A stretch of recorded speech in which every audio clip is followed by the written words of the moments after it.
추석 잘 지내셨지요? 인사 나누시고, 우리가 인생을 살아가면서 좋은 것을 배우기보다는 나쁜 것을 배우고 살아가기가 쉽습니다.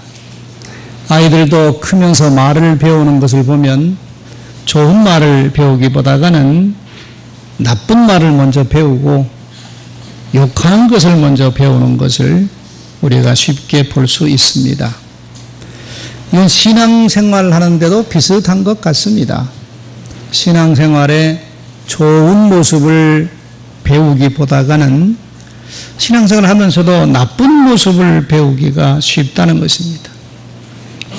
항상 믿음으로 생각하고 긍정적으로 생각하며 살아야 된다라고 우리가 배우지만, 그러나 우리 생각은 감사하기보다는 불평과 불만을 더 쉽게 하고 부정적으로 생각하며 살아가기가 참 쉽습니다.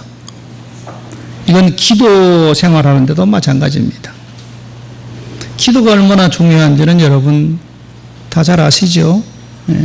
기도하지 않고는 하나님의 복을 받을 수도 없고, 기도하지 않고서는 하나님의 능력을 체험할 수도 없고, 기도하지 않고서는 하나님의 은혜도 받을 수 없다는 것을 우리는 잘 압니다. 기도가 이처럼 중요한 것임에도 불구하고 기도하기가 그렇게 쉽지가 않고 기도를 잘 하지 않게 됩니다. 여러분들은 하루에 기도 생활을 얼마나 하십니까? 몇 분이나 기도하면서 살아가십니까? 기도가 중요하다는 것은 아는데 기도하기가 그렇게 쉽지가 않다는 것입니다.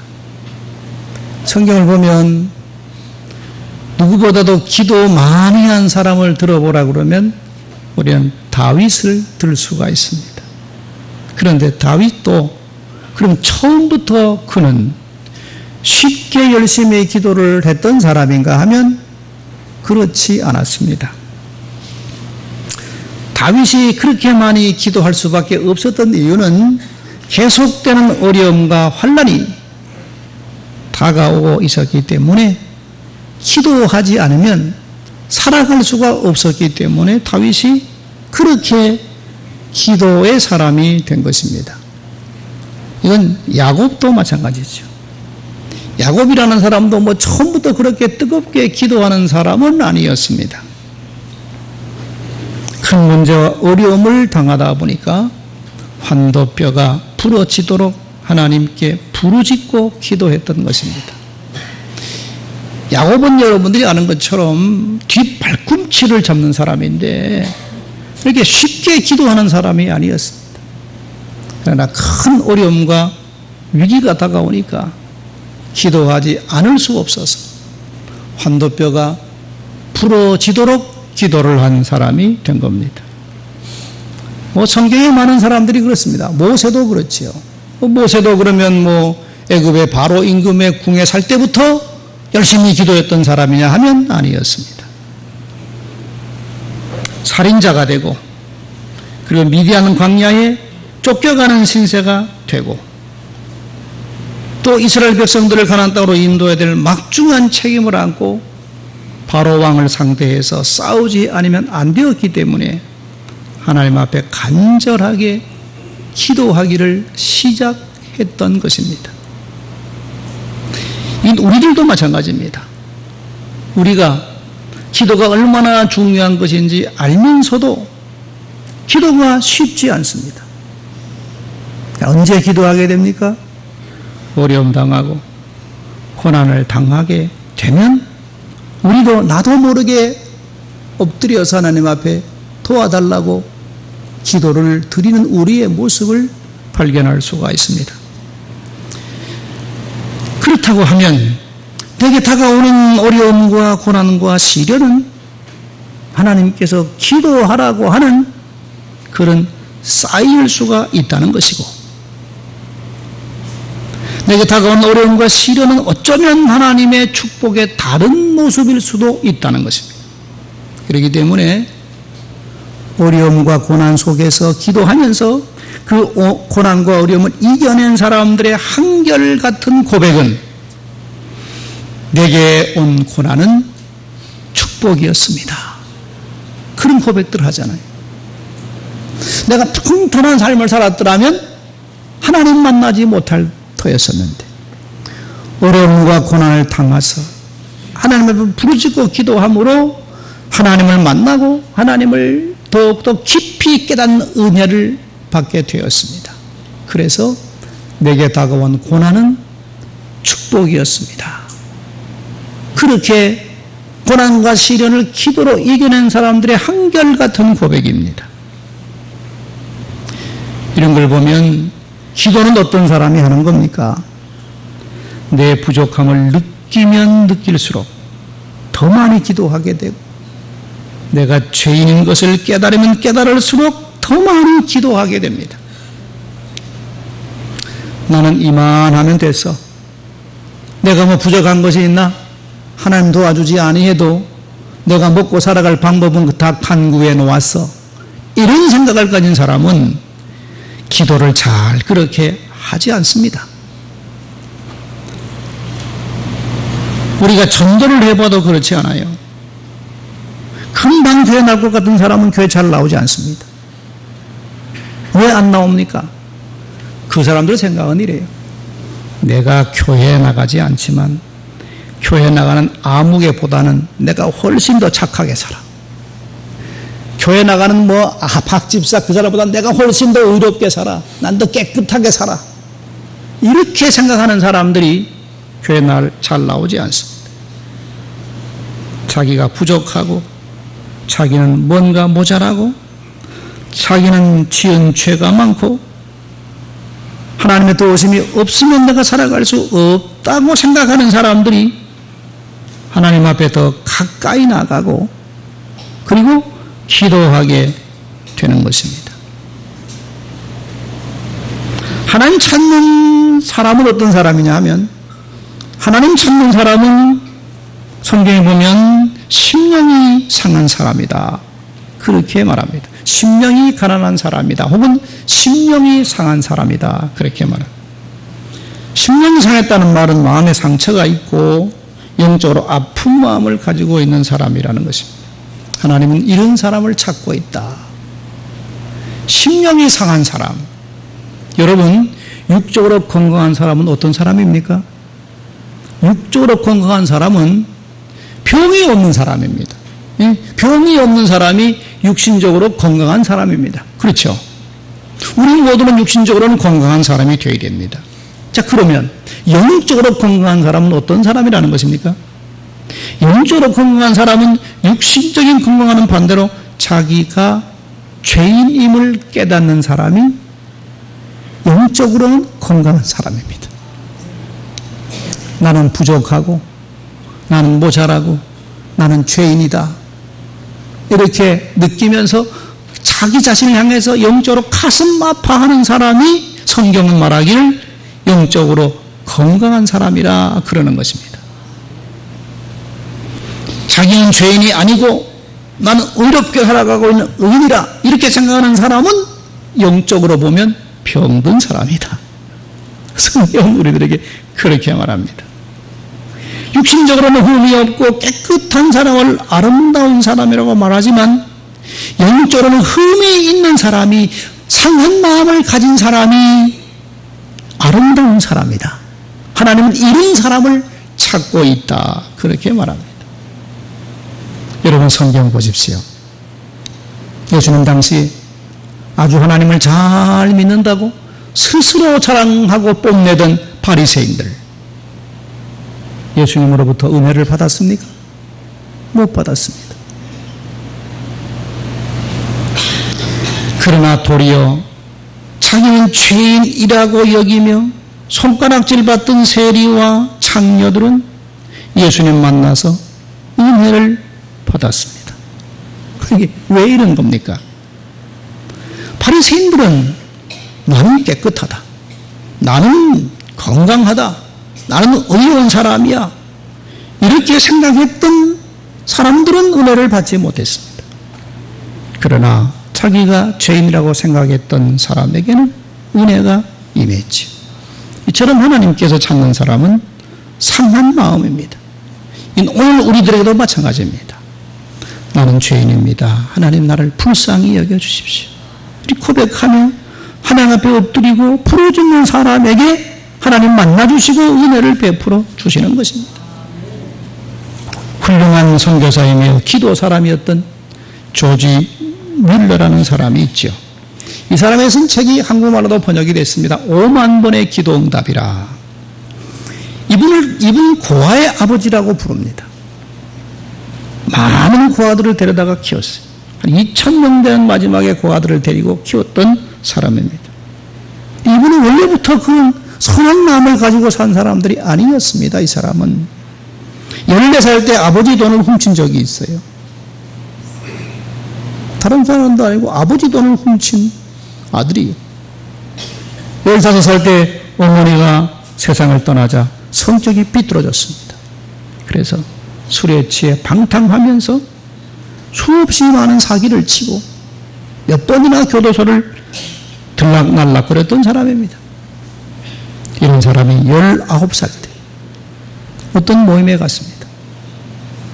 모임에 갔는데 어느 사람이 무릎을 꿇고 진지하게 기도드리는 모습을 보고 감동을 받았습니다.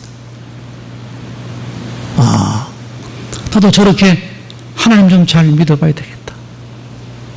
그런 결심을 하고 그때부터 교회를 나갔습니다.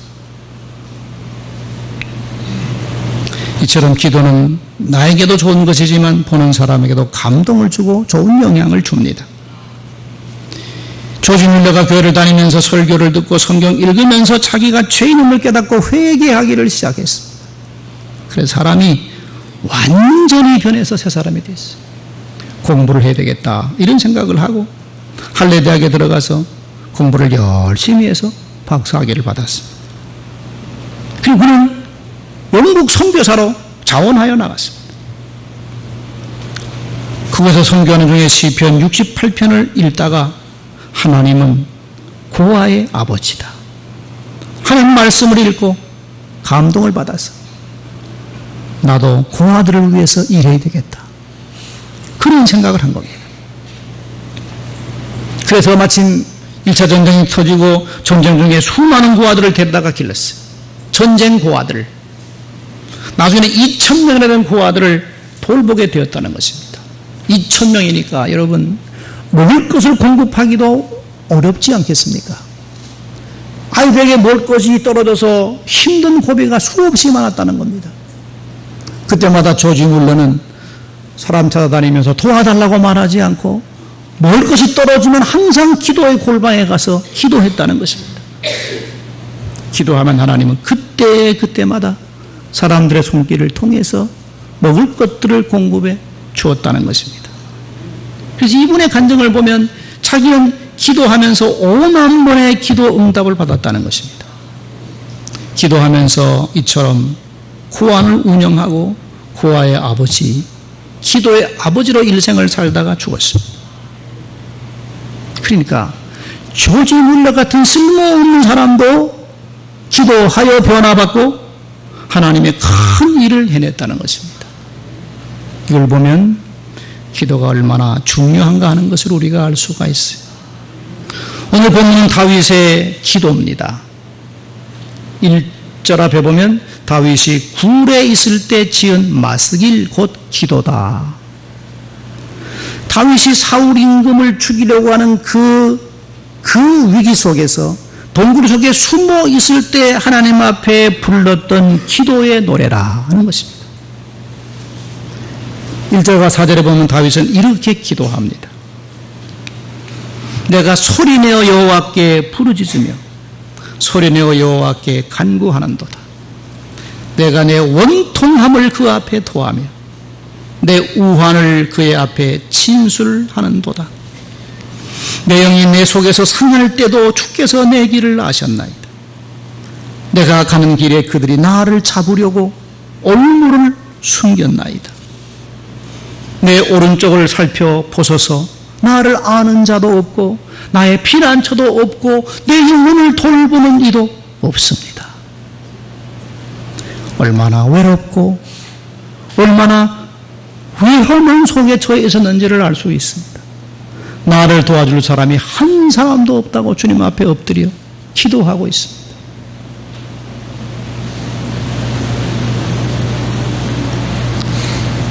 그리고 5절에 보면 다윗은 이렇게 기도합니다. 여호와여, 내가 주께 부르짖어 말하기를 주는 나의 피난처시요 살아있는 사람들의 땅에서 나의 분깃이라고 하였나이다. 나의 부르짖음을 들으소서. 나는 심히 비천하나이다. 나를 핍박하는 자들에게서 나를 건지소서. 그들은 나보다 강합니다. 내 영혼을 옥에서 이끌어내사 주의 이름을 감사하게 하소서. 주께서 나에게 갚아주시리니 의인들이 나를 들으리이다. 그 위기 속에서도, 그 고난 속에서도 자기를 도와줄 사람이 한 사람도 없는 이때 엎드려 기도합니다. 하나님이 나의 피난처시요 하나님이 나의 분깃입니다. 내 부르짖음을 들으시고 나를 건져달라고 하는 간절한 기도를 드립니다. 이렇게 하나님께 매달려 다윗이 기도했더니만 어떻게 되었습니까? 오늘 본문에 없지만 시편 118편 5절에 보면 다윗은 이렇게 고백합니다. 내가 고통 중에 여호와께 부르짖었더니 여호와께서 응답하시고 나를 광활한 곳에 세우셨습니다. 고통 중에 부르짖고 기도했더니 하나님 나를 높이 세워주셨다고 하는 다윗의 고백입니다. 이처럼 다윗은 수많은 위기와 고난을 기도로 이겨내며 주님 주신 사명을 완수했던 사람입니다. 다윗의 기도를 들으신 하나님께서 우리도 고통 중에, 우리도 어려움 중에, 우리도 고난 가운데 엎드려 기도할 때 우리의 기도도 들으시고 응답해 주실 줄 믿습니다. 여러분 혹시 어려움 속에 있습니까? 그 어려움은 어쩌면 하나님께서 나로 하여금 기도하고 부르짖으라고 주시는 기회인 줄 모릅니다. 그러므로 낙심하지 마시고 기도하시는 여러분들 되시기 바랍니다.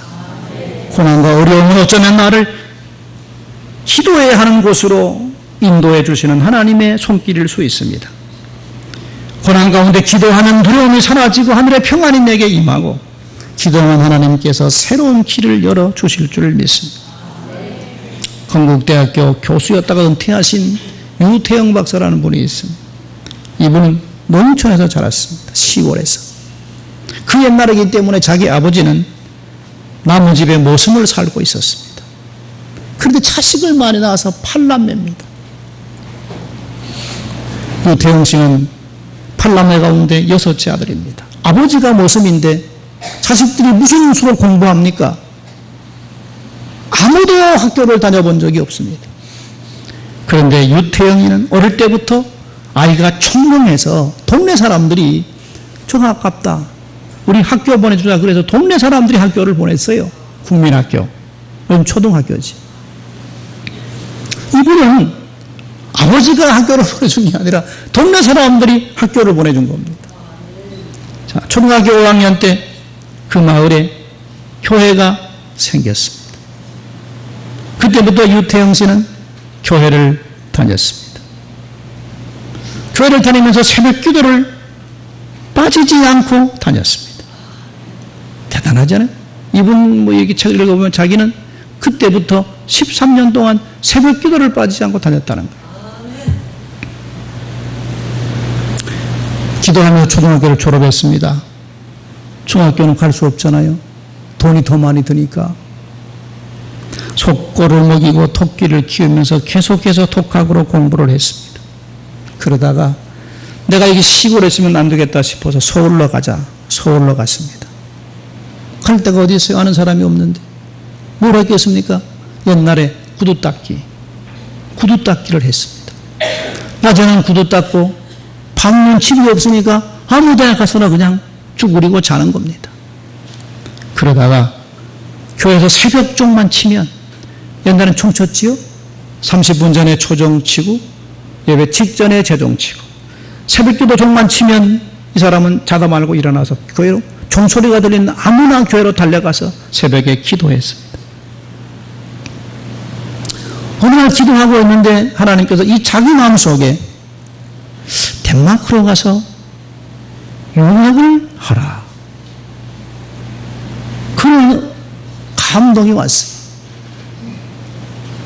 그래서 이분이 덴마크란 얘기를 알아보니까 덴마크는 상당히 농촌이 잘 살고 있는 나라라는 겁니다. 세계 나라 가운데 농촌이 가장 잘 사는 나라가 덴마크라는 거예요.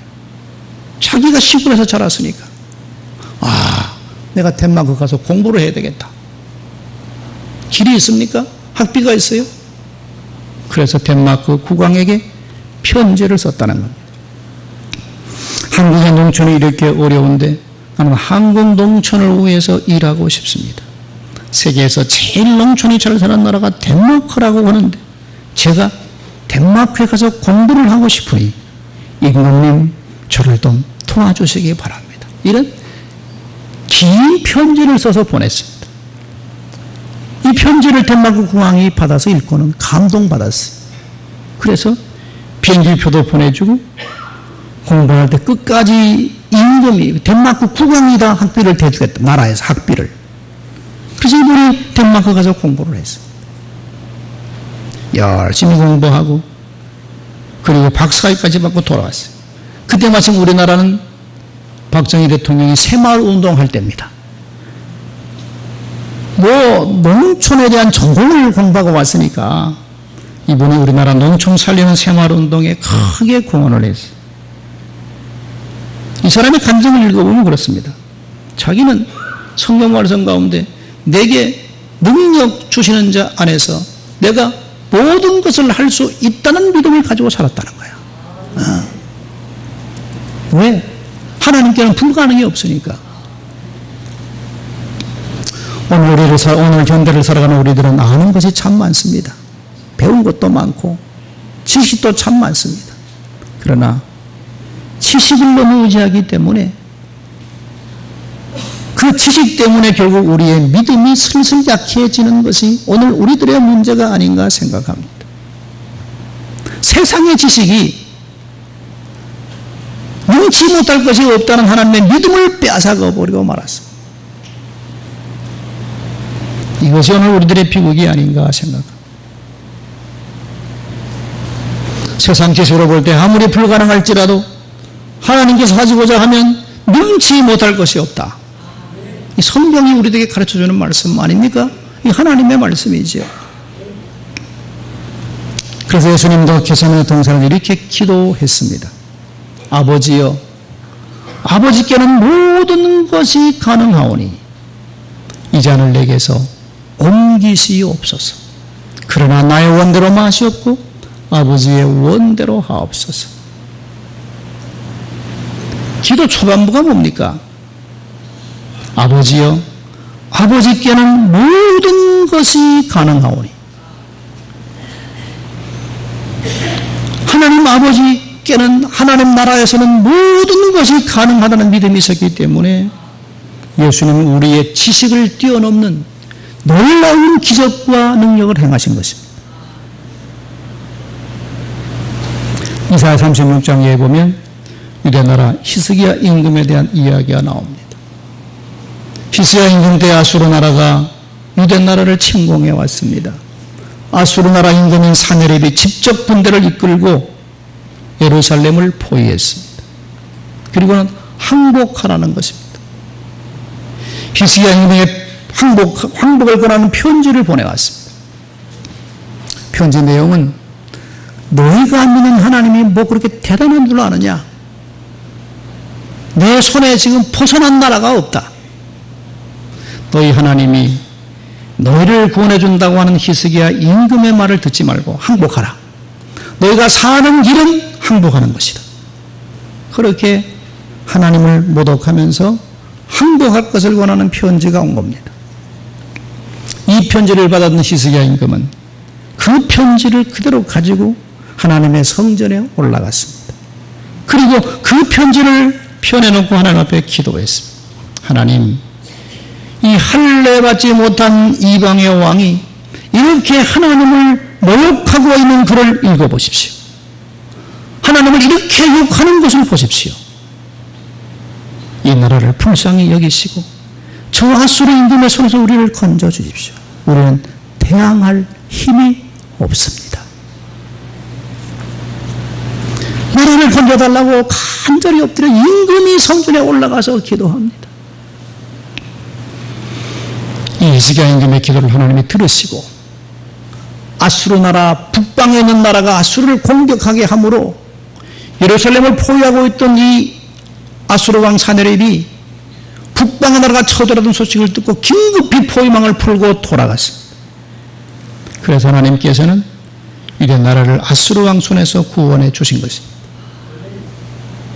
기도하면 이처럼 놀라운 일이 나타납니다. 뿐만 아니죠. 인류의 히스기야 임금이 병이 듭니다. 그 당시 의술로는 고칠 수 없는 병이 든 겁니다. 더구나 이사야 선지자가 와서 하는 말이 하나님께서 말씀을 주셨는데 임금은 이 병으로 인해서 죽을 것이라는 거예요. 그러니 이제는 죽을 준비를 하고 유언을 준비하라는 겁니다. 이 통보를 받은 히스기야 임금이 식음을 전폐하고 얼굴을 벽으로 향하고 심히 통곡하며 기도하기 시작합니다. 하나님, 그동안 그러고 내가 하나님 말씀 따라 살려고 애썼던 내 모습을 기억하시고 나를 불쌍히 여겨달라고 기도합니다. 히스기야 임금에게 죽을 준비하라고 돌아가던 이사야 선지자에게 하나님의 말씀이 임합니다. 돌아가서 히스기야 임금에게 이렇게 전해라. 내가 너의 눈물을 보았고 내가 너의 기도를 들었다. 그래서 내가 너의 생명을 15년간 연장시켜 주겠다. 하나님의 말씀입니다. 히스기야 임금이 눈물을 흘리며 기도했더니만 하나님께서 히스기야 임금의 생명을 거둬가려고 결심했다가도 15년이나 계획을 더 바꿔주시는 하나님의 놀라운 은혜입니다. 이처럼 기도는 어떤 문제도 해결해 준다는 것이지요. 어떤 환경도 어떤 문제도 기도하면 해결해 주신다.